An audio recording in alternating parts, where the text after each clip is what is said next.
All right, I'm back. Scream 3 is playing outside in my living room, so try to ignore that. And my family, you're probably gonna hear them yap in the background. But yesterday, I saw Heretic at Lincoln Square 13, the Dolby, and it was first of all, it was packed, and there was a lot more women than I thought there would be. I was literally I had like the middle seat, and there was two Latinas eating Chipotle to the right of me, and then there was like three white women, kind of like maybe early 20s, sitting to the left of me. My Jesus. Um, and it's like it's like a two-seater type of situation. So the white girl sitting like or the white woman sitting right next to me, first of all, she was very comfortable in that seat. Like the way she was on my damn shoulder, it like if someone were to see us, they would think we were actually together, the way she was just on my damn shoulder. But it's fine. But yeah, it was a packed, 7 p.m. premiere showing. And the audience, first of all, the audience was great. There was laughing, there was cheering. It was the the full movie experience that you would expect. And as for Heretic itself, going into it, I actually was pretty hype, because based off the reviews from other people, people that got to see the movie early, a lot of people said that it was actually really good. And the Rotten Tomatoes score is like, I don't know, it's at like 94, 95 ish. So I'm like, I bet, this might not be, considering that this is the like only movie that I'm seeing in November, and it's a horror movie, so it's like the biggest movie that I'm seeing in November.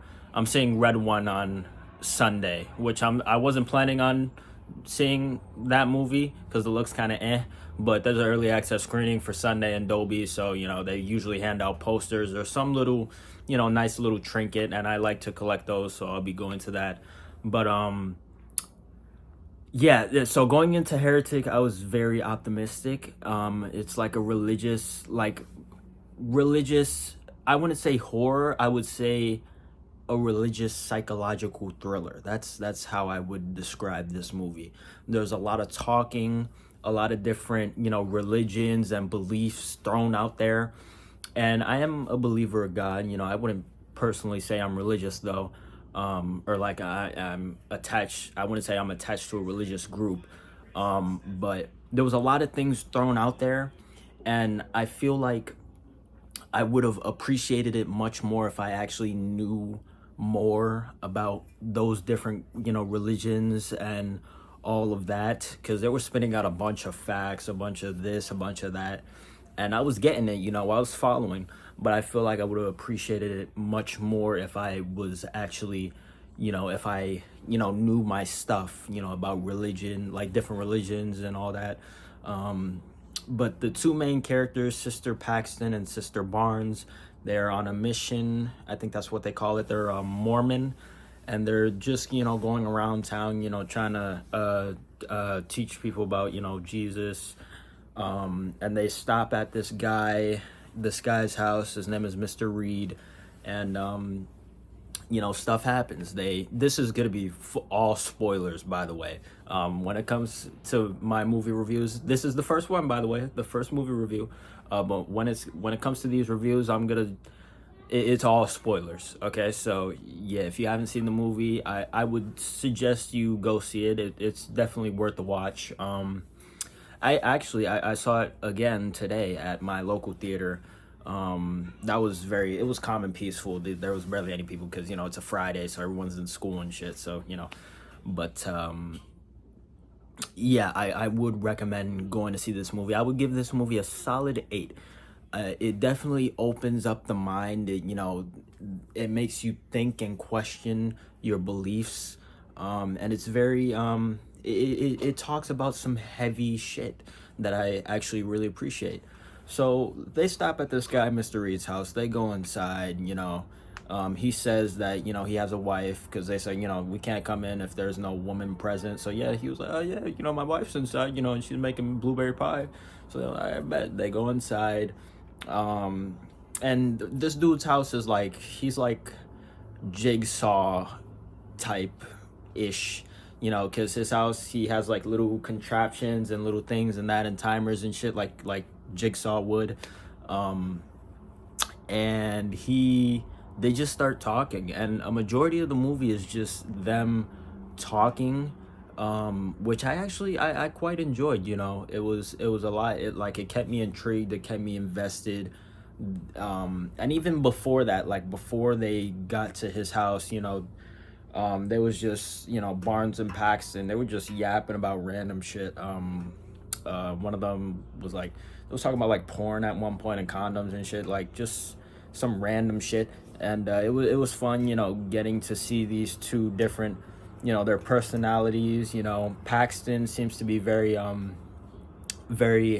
naive and gullible, and Barnes seems to, you know, have her head on straight, you know, very, you know, focused, and you know, she doesn't fall for the bullshit as much as Paxton does. But for the first part of the movie, we really get to see Barnes shine, and then towards the the end of the second half, towards the third act, we get to see Paxton shine. So for the first, you know, they go inside, they sit, they just talk about different religions, and Reed, he comes across as very I don't know, he's very, like, at first disarming, but also very intelligent. And the girls soon realize that this guy might be, he might be on some bullshit. So they try to leave, they can't because it's locked, the door is locked. So they go to the back, and Reed just starts, you know, blabbering on about, you know, different religions and different iterations, and the fact that, let me see if I can explain this properly. He goes on about iterations and different religions and how they're all, you know, taking something from the source material. So his ultimate goal, like what he's been doing his whole life, was just seeing all these different religions, everything, to find the one true religion, the one true source material. And he did.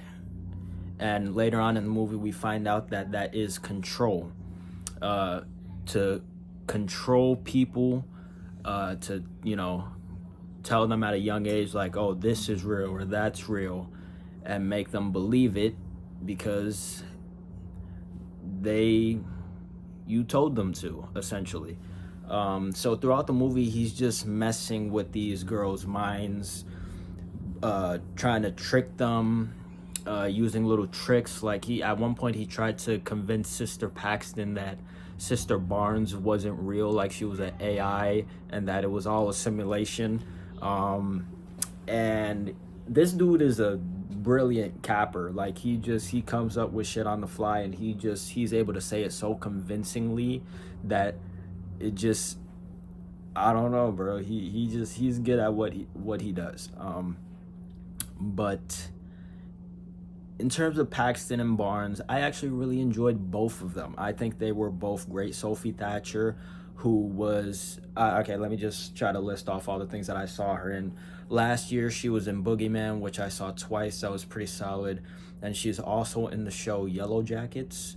And, like, I think season 3 of Yellow Jackets is coming out sometime next year or the year after that. I'm not too sure. But Sophie Thatcher, you know, she was good in Boogeyman, but I feel also she's going to be in Companion, which is coming out January of next year, so I'm very excited for that. Jack Quaid is in it, and he was Richie in Scream 5, and he's also Huey in The Boys. I don't really watch The Boys, but, you know. But this movie really, like, Sophie Thatcher is great. She is great. Like, her performance from start to finish was it was amazing. And she's on my radar, bro. Like, you know, whatever she's in, you know, past Companion and past Yellow Jacket season 3, I will be seated, because she is a great phenomenal actress. She's great. She's great. And as for Paxton, played by Chloe East, the only other thing I've seen her in was the show called Generation or Generations. I don't know. I don't remember Generation or Generations, but she was in that show. She was cool. She who else was in that show? Chase Suey Wonders was in that show, and she was in Bodies, and she's gonna be in the new I Know What You Did Last Summer reboot. There was a few other people in that show, but she was cool in that show, but I didn't really think much of her. She's great in this as well. I think when you have two really strong leads and a strong antagonist, because these three are like, the whole movie is centered around these three. Like, there's another character, like one of the people from the church that comes in, and he was that guy. I don't know his name, but he was in Predators, and he was also he was in something else. I can't remember, but he was in Predators. He was the guy with the glasses in Predators, that's like crazy. But he was only in it for like a few scenes.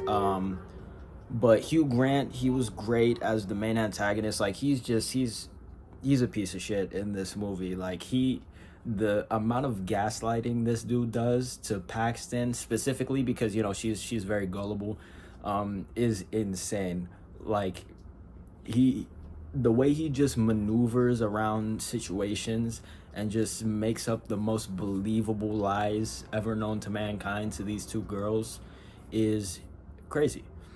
But essentially, they get to these two doors, and he's like, all right, go through whichever door you think, you know, based off your beliefs. So there's a green door that says belief, and a purple door that says disbelief. They end up going through belief, and it leads them to this basement. And in the basement, there is this like weathered woman, and she looks like a monster. She's chopped. She comes down in the basement, and then she eats the blueberry pie, and it's poisoned. And he's like, all right, she's gonna be resurrected. And it turns out that she just straight up died, and her body got swapped out with another girl that looked just like her. And he's essentially, the whole movie, he's just essentially trying to get these girls to believe what he wants them to believe, and to control their every action and their every move. And that's about it. He slices Barnes's neck. She dies. And then Paxton, she goes into another, like a part that's like deeper than the basement, and it's revealed that there's a bunch of these women in these cages, you know, different people and believe in different things, and he just has them trapped down there. And then she realizes that, yeah, what he thinks is the true religion is control. And then she stabs him in the neck. She goes back upstairs. He pops up behind her, stabs her in the stomach. She falls. And then he's like, as he's like bleeding and shit, he's like, pray for us. And she does. And as she's praying, he goes to stab her in the neck. And then Sister Barnes comes back to life, almost as if she was resurrected. And she finishes off Mr. Reed before finally succumbing to her knife wound to her neck, and she dies. Now, and then Paxton, she finds a way out. And earlier in the movie, she's like, when I die, I want to come back as a butterfly and land on my loved one's hand so that they know it's me. And when she's outside at the end of the movie, a butterfly lands at her hand, and then it disappears. And then she looks up, and then the movie ends. So here's how I interpret the ending. I do think Barnes, I don't think she was resurrected, but I think it's just like some symbolism type thing, you know, because Jesus was resurrected, and Mr. Reed was like, oh yeah, after this woman eats the poison pie, she's gonna resurrect. I think it was just a little, you know, nod that, you know, when Barnes comes back and finally, you know, puts an end to Mr. Reed and saves Paxton while she's, mind you, praying, before dying, because her wounds was very severe. Like, there's no way realistically that she could have came back from that, but she does. It's almost as if it's a miracle that she does that to save Paxton before she gets killed. I do think Paxton makes it out, and I think the butterfly at the end, I think it's Sister Barnes. I do think it's Sister Barnes letting Paxton know that she's always gonna be with her, because before Paxton talks about the butterfly, Barnes sees the butterfly on the window, inside the house. So I do think, like, Paxton, or I mean Barnes, becomes the butterfly, and she lands on her hand, and just to let her know that she's good, and that's it. That's my interpretation. There could be a bunch of different interpretation. What you're gonna have to see the movie for yourself to determine what you think that ending really means. But that's just what I think. So yeah. But overall, I had a really good time with it. I had a really good time with Heretic. I think it opens up lots of questions, and it actually challenges people and their beliefs. Just to compare this real quick to a movie that came out earlier this year, Civil War. People were really excited about Civil War, talking about, oh yeah, we're gonna get a politics, a political movie. And then it turns out, Civil War doesn't actually talk about the politics itself, just the journalism aspect of the movie. And people were really disappointed by that they didn't, test the waters, talking about politics. I feel like this movie does what people expected Civil War to do, because this movie, it challenges beliefs. It talks about all the nitty gritty. It goes in there. It gets to that place, and I feel like that's really cool. Because there are a bunch of different religions. Some people think this is the way. Other people think this is the way, and it's just all, at the end of the day, it's just all about what you believe. So yeah, man. I thought this movie was great, and that's about it. That's about it. I will be seeing it again when it comes out on streaming. And as for the next video that I'm going to be posting, it will probably be on Monday after I see Red One. But yeah, man, that's my review for Heretic. My first ever movie review ever. This is going to be the first of many, because 2025 is right around the corner. In terms of this year, I only intend on seeing like 3 more movies this year: Red One, Sonic 3, and Nosferatu. So I'll do reviews for those 3, and then we have all of 2025 for me to review movies, and then also talk about movies that I'm excited for. Up and coming movies, up and coming TV shows, all that good stuff. So yeah, man, it's gonna be a fun ride for sure. But that's it. That's my review for Heretic. Go check it out in theaters.